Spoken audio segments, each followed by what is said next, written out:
episode of Coffee Shop Philosophy. I'm your host, Killian, journalism director at think-liberty.com.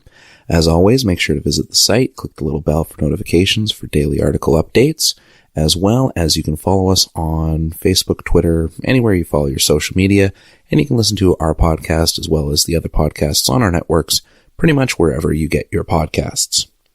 I think I used that word enough in one sentence. So for today's episode, I wanted to go into the effects of rapid modernization. So when I'm talking about rapid modernization, this word gets used in a lot of different ways. And I'll be going into all of those throughout the course of the episode today.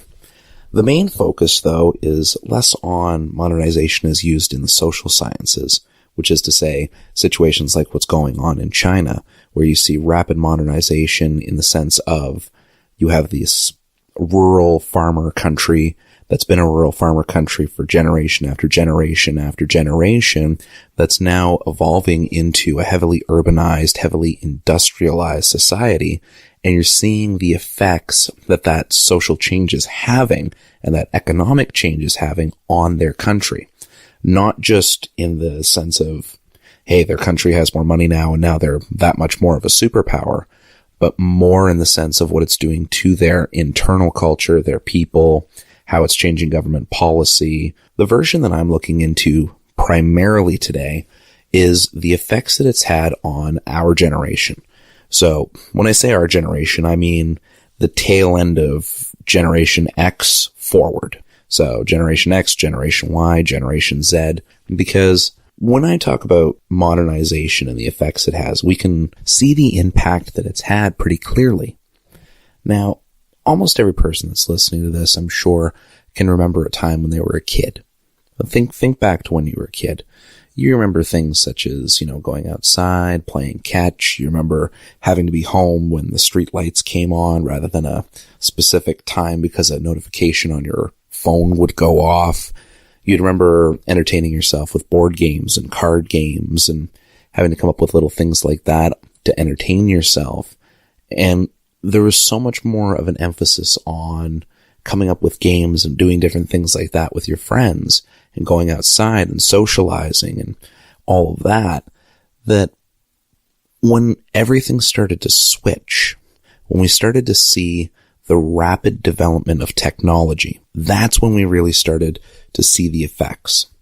So think of a kid now. You look at a lot of kids these days and now you'll see them, parents will bring them an iPad by the time they're, 4 or 5 just as a way to entertain them.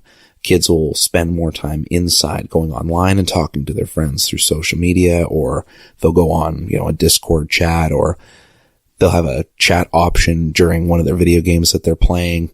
These weren't options when we were kids. And I'm not saying this like I'm some kind of old man here. I'm only 27. But in our generation, we could see the flip. We could see this change where we distinctly remember living an older or simpler kind of life, and then seeing all of these technological advances come out, and every single year we would see the next version jump leaps and bounds beyond the version that we had just a year before. There was a time when, it would take forever to figure out how to get into a file on a computer, and now you've got kids who have the ability to code games. Like there was a game that came out quite a few years ago on Android devices, and it was a simple gravity game with a ball where you had to make the ball go to where the flag was. It was designed by an 8 or a 9-year-old, and that's just considered something that, hey, anyone could pick this up and figure this out nowadays. Now, sure, the kid was smart. I mean, it wasn't like he did something super simple, but in the same sense, it was something that an 8-year-old could do. No matter how advanced that 8-year-old is, it was something that an 8-year-old could do. Our generation can distinctly remember that shift. If you were on the tail end of X or forward, as I mentioned before, you can remember that kind of shift that we had. And it's important to note the effects that that's had on us culturally. Take a look at, say, music, for example, the evolution that we've had of our music. Now, if you go back, centuries and centuries, for the most part, human beings listened to their own localized version of folk music. And it stayed that way for hundreds and hundreds of years, that it was basic tribalist music, and then based on how the tribes had separated, then developed their own cultures, we ended up with different localized folk music for each and every area. Then around the time we started to create more advanced instruments, when we had the piano, when we had more advanced string instruments, we see the same kind of technological boom, where we see an advancement in all of these instruments, and by proxy, an advancement in all of our tastes in music. We had what started off just as types of folk music. We had the evolution of classical music, then we had jazz, then we had blues, rock and roll, hip hop, and all of the subgenres that came out of that as well. Name a genre of music, and there's about 100 subgenres that go with it. It goes back to a previous episode of Coffee Shop Philosophy I did on the overcomplication that humans have. When we're taking a look at that, that's just the music side. Then we take a look at the advances the technology's had on our ability to make movies, on the ways that we watch things. It seems every 5 or 6 years we double the overall picture quality and increase the sound quality on everything that we see and listen to. If you look back, even video games, you look back at, Pac-Man back in the 80s or the like, and then you look at fully rendered 4K 3D modeling that we have today, it's just a completely different experience. The reason I bring those up is because having completely different experiences is the basis for our entry into pop culture. Because part of every country's culture is its pop culture. It's the art, the music, the movies. These are sort of the things that come in and end up shaping the youth and shaping the ideals that people hold throughout their adulthood. We see this change in our pop culture because we see such a rapid change in ourselves. We have this case where we're constantly evolving, adapting, changing because everything around us is adapting and changing. We have it where before, someone would get a job, and the first or second job they got, that would be their job for life, assuming that they've never screwed up. But now there's an employment trend where people will look for a new job inside of 2 years if they don't get something more out of the job they had. There's no emphasis on longevity with employment anymore, because people don't have the time for that. The perception or the views on how things need to change or how quickly things need to move creates this sense where we constantly need to see change. We constantly need to see advancement. You have it where a lot of people now are in bad health. Obesity rates have been jumping year over year over year. And I would say that a part of that's tied, yes, to diets, lack of exercise. Advanced technology means we're spending more time sitting down. But another part of it is people get discouraged from working out more easily because we're expecting faster change. We have gotten used to continuous change and continuous improvement at such a pace that when reality doesn't match expectations, our generations get dejected. That's why you see such a high college dropout rate. It's why you see less people investing. It's why you see less people taking the risk and starting their own business, because if it doesn't immediately turn over and immediately start working, then all of a sudden, it didn't work, so we have to stop. Nobody has the sense of putting the time into things anymore. And again, I would tie all of this back to the rapid modernization that we experienced. Us experiencing this massive change has led to the way that we think, the way that we see things, the way that we want things to go. If someone comes to you and says, hey, I've got a plan for something that's going to work out really well, it's a 30-year plan, you're just going to kind of laugh at them and move on with your life. Whereas, 100 years ago, if someone came to you with a 30-year plan, you would likely take the time to actually review it, see if there's any type of viability to it. At the very least, you would invest the time to sit there and read the proposal, because you understood that certain things require investment, certain things require taking the time to make sure it's done right. In the libertarian world, Hans Hermann Hoppe, he talks about the differentiation between low time preference, high time preference. I'm not going to get into all of his theories because there's some I agree with, some I disagree with, as well as some of the implications that he has in his statements. But culturally, we see a shift towards a low time preference.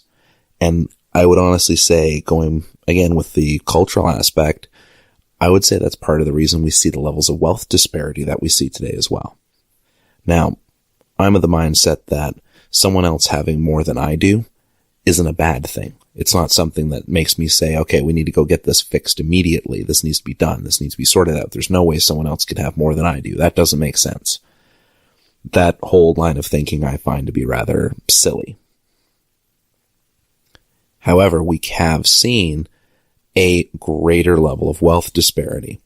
And I would say again that it's a difference for that time preference piece, which goes back to our general culture. Because we've experienced rapid modernization the way that we have, most of us don't have a high time preference.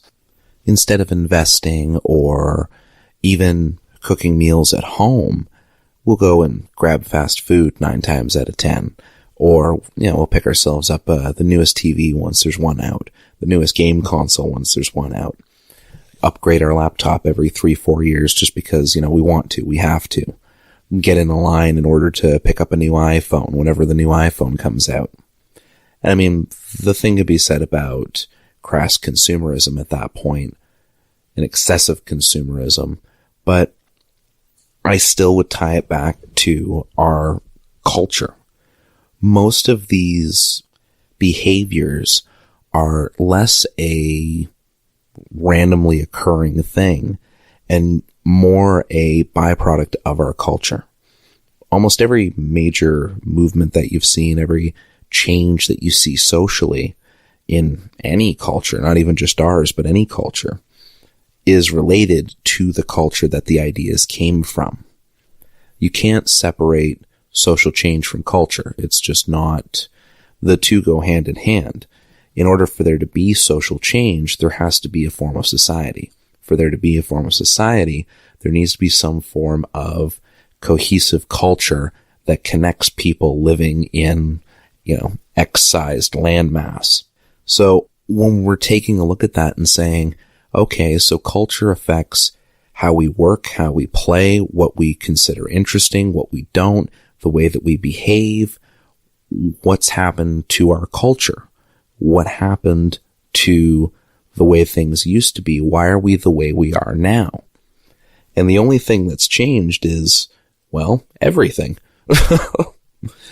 When we take a look at what happened, we see a change in everything. We see this rapid modernization. Every aspect of our lives accelerated, and accelerated to the point where we miss parts of our own culture. A great example of this is the levels of nostalgia that everyone in our generation seems to have. Now, that might seem a little ironic, me saying that, considering I started the episode off going on about how our youths were more simple times, but really they were. But now, as we get older and as things change and continue to change at the continuously increasing pace that they have been, we find ourselves wanting to go back because it feels like we missed something. It feels like things happen too quickly. It feels like, wait a minute, this was just this far ago. How did I miss this? How did I miss this? How come I only got to do this and this before all of my friends decided to go inside and I never got the chance to go explore that forest that was over there, or I never got the chance to try this out. On the other side, we also see trends changing so quickly that it feels like we never got to really sink our teeth into them. So what's happening is this massive push for reviving everything from the 90s. Well, not just the 90s, including things from the 80s as well. I mean, you take a look at that movie that came out that was based on the book there, Ready Player One. That entire movie was just nostalgia fan service. Don't get me wrong, like, book and movie were pretty decent overall, but the purpose behind it, more or less, was just fan service for people who loved the 80s and 90s. The book was more 70s and 80s, but the movie obviously modernized a bit more and was more towards the 90s. And people eat that up. People absolutely love those types of references. You take a look at all of the remakes that happen in movies. The remakes aren't happening because some people in Hollywood decided it was a lot easier to do remakes. I mean, don't get me wrong, that was probably part of it, but a good chunk of it's happening because there's a market for it. Because there's a ton of people that remember how great these movies were and loved these ideas, and they want to see new versions of them. They want to see it redone with today's technology and today's setting, the way that we think now, the way that we act now. They want that applied to the things they loved when they were younger, because it feels like we didn't get enough of it. It feels like we missed out on that section of our lives.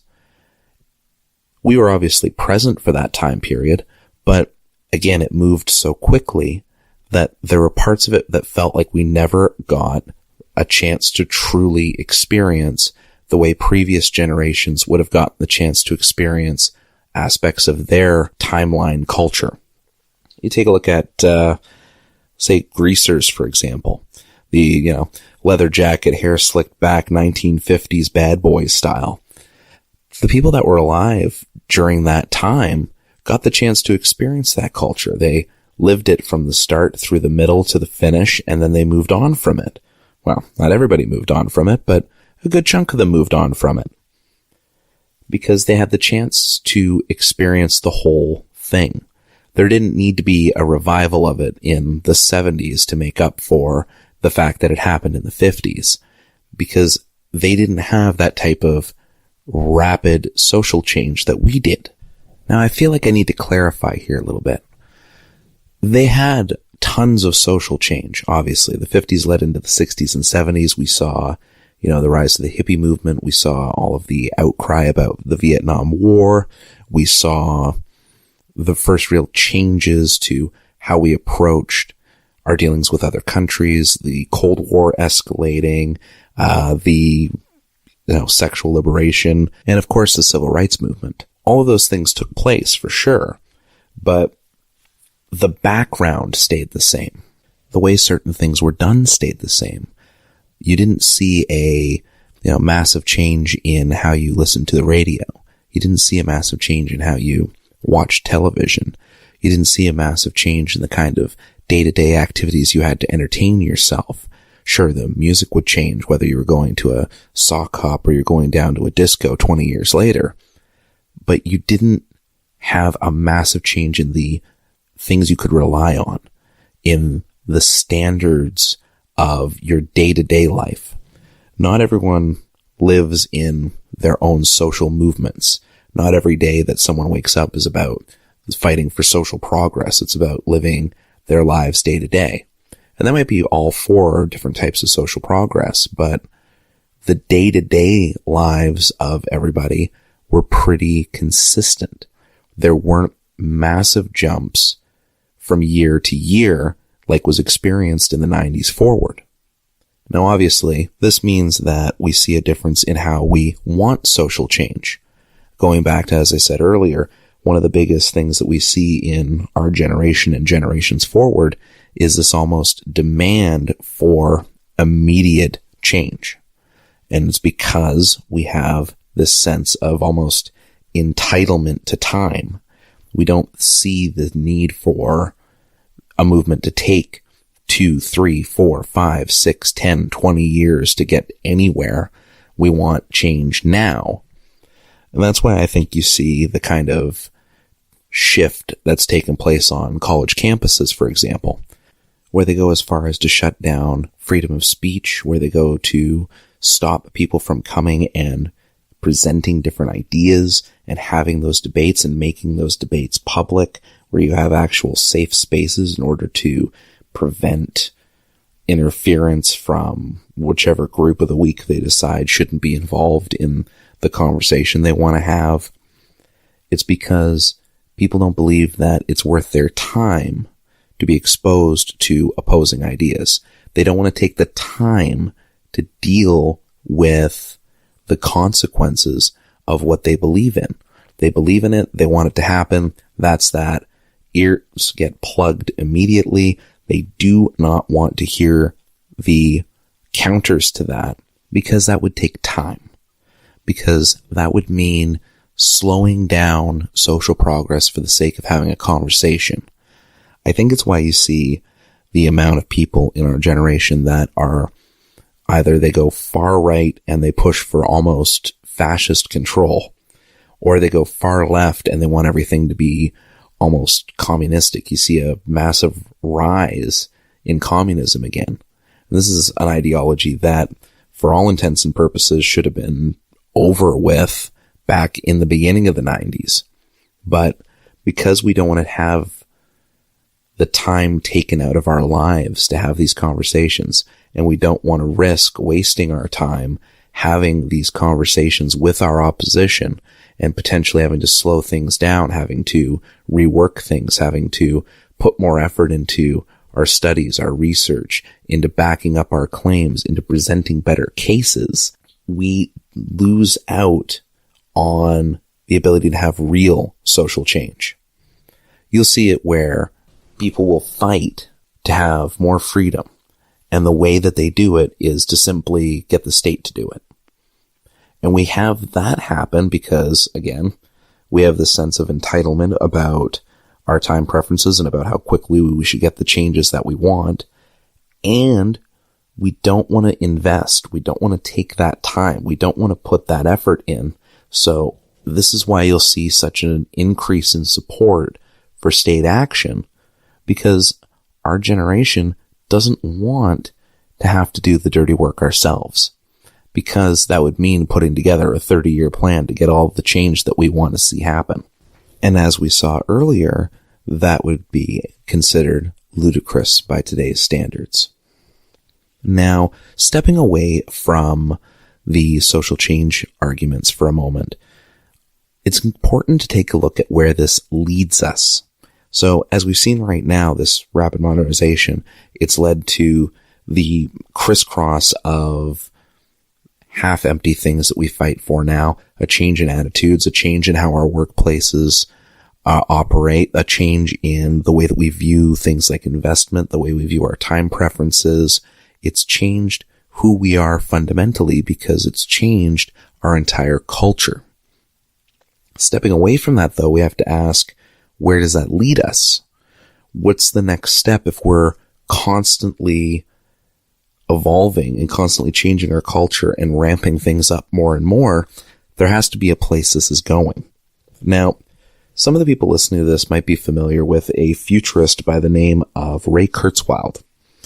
I might be saying his last name wrong. I apologize if I am. But he is a well-known futurist. So, for those unaware, futurists are people who believe that eventually we'll reach some form of technological advancement where anything that you can think of can happen. We'll reach a point where there'll be a technological singularity, and that's the phrase that he had coined, where the technology advances so quickly that the only way we as biological entities can keep up with our own technological advances would be to practically fuse with it. Some of you out there might be familiar with the concept of transhumanists. Then this is the idea that our technology can and will and should and needs to reach a point where it can fuse with us biologically. So it'll be things such as we're seeing the beginnings of it with, say, augmented reality or virtual reality that we see. Some of you might remember the Google Glass that came out a while back. It wasn't all that commercially successful because, for the most part, it needed to be paired off with a cell phone, and if you had a cell phone in your pocket, why would you bother with the thing on your face as well? But you had this thing that would change the way that you saw everything, because it would put a display screen right over your eyes, and all the information about, say, reviews of a business that you're staring at would show up right on the screen there. absolutely brilliant technology, and it's led to a lot more advancements that we're seeing in that field right now. Now, that's just the tip of the iceberg, because that's still a wearable. We're also seeing that with other wearables like Fitbits and other smartwatches, where it'll track everything from how you sleep to your heart rate to how many steps you take to your regular geographical positioning. All of these things it will track for you. But what if that technology was already inside you? What if that was just a part of you? You reach a certain age and, you get a type of contact lens put in, and all of a sudden you had that augmented reality view wherever you looked. You had all of your biometric information available to you pretty much at a click of a button. This is the sort of thing that transhumanists push for, and it's very clearly where our technology is going. There's a lot to ask about that, though. Again, the advancements that it could lead to and the type of changes that it would mean for us as a species are phenomenal. But on my end, I'm more concerned about what that would do to us socially. Right now, we can contact practically anyone in the world with a device that's in our pocket that stays in our pocket practically 24/7. Now, what if you had the ability to do that just with your mind? Just at any point, you could contact any other human being and exchange information with them. What if instead of, say, having to access a website and do a bunch of research and go through a whole bunch of links in order to find the information that you want, which, going a little side note here, I still laugh at a joke that I heard a few years back that the easiest way to confuse someone who's time traveled to the future is to tell them that you've got a device in your pocket that can access every piece of information that mankind has ever collected, and you use it to share pictures with text blocks on it to make people laugh and argue with strangers on the internet. Sorry, that joke always kills me a little bit when I think about how crushingly accurate that is. But back on topic, when we look at the social change that this type of technological advancement could have on us, especially considering the type of change that just a minor increase in technology has had on us, and an uptick in the speed has had on us, it becomes almost alarming to think about where we would be if we were getting updates daily. If the technology was a part of us and all it would take is the send out of a simple signal and we would see an update on this information. There's also the privacy aspect as well. I mean, right now you can use a computer while it's offline. So if you have things that are on your computer and you don't want it connected to the internet, you can use it that way. You can turn off the GPS in your phone, or you can leave your phone at home, and you don't have to worry about there being a GPS signal being broadcast so that your location is known. When people think of, the RFID chips, for example, that are used to tag animals for geo-tracking for migration patterns, people get worried when they think about that being used on humans, because at that point, there's nowhere that you can go without it being known. There's nowhere, if you had this in your brain, there's nothing you could search online, for example, that wouldn't risk someone finding out what you searched. People can break into computers as it stands. What happens if someone breaks into brains? And would that not also lead to people changing the way that they think? If you have to worry about someone accessing your thoughts because you are electronically connected to this massive network of other people, because everyone has this technology built right into their bodies, I think that the implications of that, not just on a technological level or a product or economic level, it's the social aspect that could be very frightening with that. Because changing a culture can do massive things as far as changing the behaviors of people. Changing the rules and changing your government and things like that have a lesser effect, but still have an effect. But almost all of politics and almost all of social change is based on the concept of winning minds and winning hearts. Well, if the heart's artificial and the mind can be hacked, what's there left to win? Now, I'll leave everyone with that thought there. I'm going to wrap things up here. As I said at the beginning of the episode, you can listen to the previous episodes as well as the other episodes on the Think Liberty Network on pretty much anywhere that you get your podcasts from. You can follow us on social media. If you have any ideas for episodes of this show or topics you'd like to hear me cover, or any just general feedback, feel free to contact us either through our Facebook page, through Twitter. You can reach us that way. In addition, we're also looking for new writers for this, for the website. So if you're interested in writing or you have an idea for an article, by all means, you can reach out to me personally, or again, reach out to us through the page. And of course, if you liked this episode, I'll see you next week.